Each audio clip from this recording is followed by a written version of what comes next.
I'm done with my presentation. Just one last slide that's going to pop up. If I talk about judo, karate, who do you think of? The best? Unequivocally, right? Anybody in dream you wake up and say, who can you think of? You think of only this one man, right? There are many others probably as good, but not as good as him. And therefore, you got to be the best. So whenever you want to set yourself a bar, saying, who do I want to be in my business, in my industry, as a leader, as somebody who really wants to drive leadership, think judo, karate, think Bruce Lee. And what Bruce Lee is to that world is what you should be to your world. On that, I'm going to stop. Thank you. Happy to take any questions.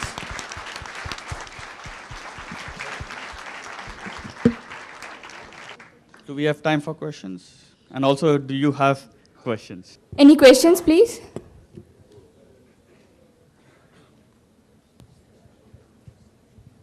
Hello, sir. Hi. I'm Sal Gandevia. Sir, I wanted to ask you with projects like FATCA, you have DFA, and all these regulatory projects which are going on. So the expenditure is a lot. I agree they do help in money laundering cases to protect it from them. But don't you think it's adding too much of complexities in banking? So I can give you two answers. I can give you a media answer, somebody recording, and I can give you an honest answer. And because I'm among students, I'll give you an honest answer. And I'll give you an answer that's my personal opinion. I think banking, and it's going to be a bit of a long answer, so early warning, right? Why do you keep money in a bank and not in your own home? Right? And that word security translates to another word, which is trust. Right? It's trust. You think you're trusting somebody, right, which is in some brick and mortar called banking. You don't even know where the money is physically kept. And you trust that place better than your own home. So the whole relationship of banking is on the foundation of trust. And I think in the last few years, the journey that has happened is that the trust, both between customers and banking, for various actions, have cracked a bit, right?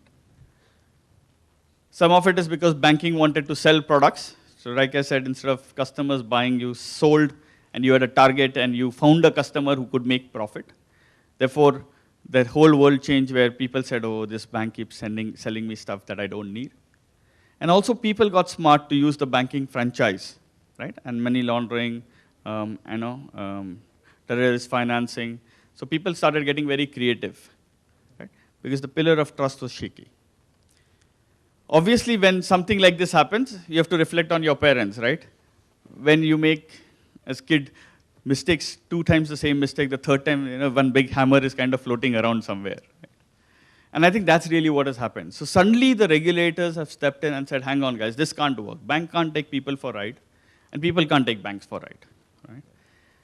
And when you go through series of instances where things have really gone out of hand, then the law enforcement mechanism really slams down. Right? And that's really what's happened. So I think some of it is pragmatic, because the other thing also that's happening is the risk, the market. If you see one of that 4 slides that I had, one area of that is watching the market. We are really a global citizen today. Right? I mean, in the last 2 weeks, I've already covered 4 countries. And 2 of those countries was almost a morning-evening trip. Right? So I flew into London and flew back in the evening. It didn't happen in 1950.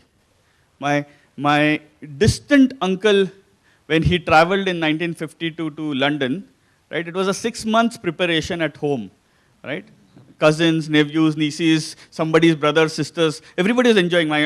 This distant uncle of ours was going to go to London, right?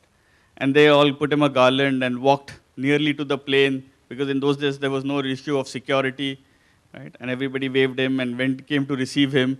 People traveled from my hometown, right? So I come from Goa. People came from Goa to Mumbai because he was going to go, right? Nobody had to go anywhere, but they all traveled. And they traveled in those days in whatever those buses were, and probably took them almost a day, 15 hours or whatever. Today, you kind of go up and down literally across planes, right? And Therefore, as the world comes closer, controls become very important, just as a perspective. And I think some of this is to ensure that people don't break the systems. And because we have had instances of the past, some of it is overburdening, right? I mean, I can't take that away. It is high cost. It adds. I mean, customer will say, but why will your process, why should I pay for it? Somebody has to pay. So customer says, why should I pay for it? Your problem. Bank says, but I have to make money, so obviously if I spend this money, I have to make more profit. So it's a very difficult journey. So I think getting it right is very important. Some of it is investments of the future. And you have to think it as expense, not investment. Think as investment, not expense. And some of it you have to be pragmatic. My name is Colonel Sachin, and I've got a question. As Mr. C.K. Prahlad had brought out in his book, famous book, At the Bottom of the Pyramid. To relate with that, we have got tremendous requirement of capital at the bottom of the pyramid. And if we see it in Bangladesh, we have got something called a Grameen Bank, which has actually wonderfully utilized that and has been extremely successful in inclusive development in Bangladesh. But today, we hardly see any private sector bank actually following that model to bring up, as we see, leadership is influence and sustainable and inclusive development is what is required. So can you throw some light on that? So you're right that a few years back you could exactly say what you said. But I think if you look at what RBI is now doing, right, as the Reserve Bank of India, there's a huge emphasis on inclusive banking, and that was one of the things I called out for. So in the past, you could do very selective niche banking and kind of survive in that market. Today, regulators are very clear. They want banking to be very inclusive. They want you to think long term. They don't want you to be here to make money. They want you to be here in terms of having a long-term commitment to that country. So I think we will, and we are already seeing a huge shift in that direction, right? So for example, if you want branch licenses, you have to operate in certain cities, in certain rural areas. So rural banking is one of the important commitment. Microfinance is picking up, as you know. So one could argue on pace because that's a viewpoint, but I think I can very confidently say, as I see, that today regulators, especially RBI, is very, very clear that they want a banking system which is very, very inclusive. And if you apply as a new bank and try to tell them we are trying to do niche marketing kind of stuff and we are here short term, I can assure you, you won't get your license. So they're very clear on that. Sir, you had a question. So I didn't say that because standing in Le Méridien, I give any other name, then it is a problem. I give Le Méridien, they'll think they paid me to come and talk here. But the hotel I'm talking about is Oberoi's, right? And in fact, Oberoi's has, they call it the, so they have a graduate school. They call it something I can't kind of recollect, but it's a graduate school. They hire students who have just done their 10th standard straight in, and then they teach you for 5 years, because that's their graduation, so 2 + 3, and they take you across the hotels and really train you into, a customer service person.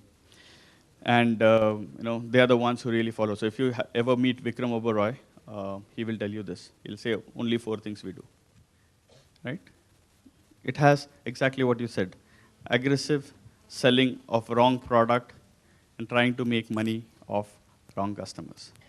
That's all it is. So yes, it has serious fines, it has paid a serious price, and it has impacted serious leadership. In fact, somebody was telling me there's just a new movie out. Yeah, you should watch that movie. I mean, I haven't seen it, and I'm going to watch it probably in the next couple of days. But what he described, it almost sounds like that's what happened in some part. I'm not saying the whole banking is like this, right? Because even as we speak, all of you put your money in the bank. You don't keep it at your home. So there is obviously a big banking system that you trust, but there have been some wrong behaviors. And that's a great example, I'm told. I haven't seen the movie, but that's what they're talking about. Hello, sir. Hi. Sir, I would like to ask you a question. So today we see a lot of rural market in India which is untapped. So retail sector has been taking some steps. We see banking sector developed in India in urban areas and a lot of innovation in banking sector in the last few years. But how do we see banking sector getting forward in future to tap the rural market in a new innovative way probably? So I'll give you my take of it, right? I think there are three aspects to it. The first aspect is, like I said, the regulator now believes in inclusive banking, right? And as a part of inclusion in general, and inclusion has different aspects. One of this is coverage. So I think that's one way where the regulators and RBI is giving a view. The second is the banking fraternity is realizing that if you really want to have long-term sustenance and you want to be one of the big banks in the country, then you got to have rural reach, right? And that is where your profit will come from, because there is this huge segment of customers that are untapped. So I think there is a recognition. And the third is, if you look at, that's where, and I mean, I can't tell you what the future looks like, but you would have, I'm sure, read enough about new bank licenses in pipeline, right? And if you see companies or organizations that have applied, basically, they are the ones who've had very good spread in the country, including the rural India. So clearly, there are some who are thinking of leveraging. So I think it's a matter of time. Also,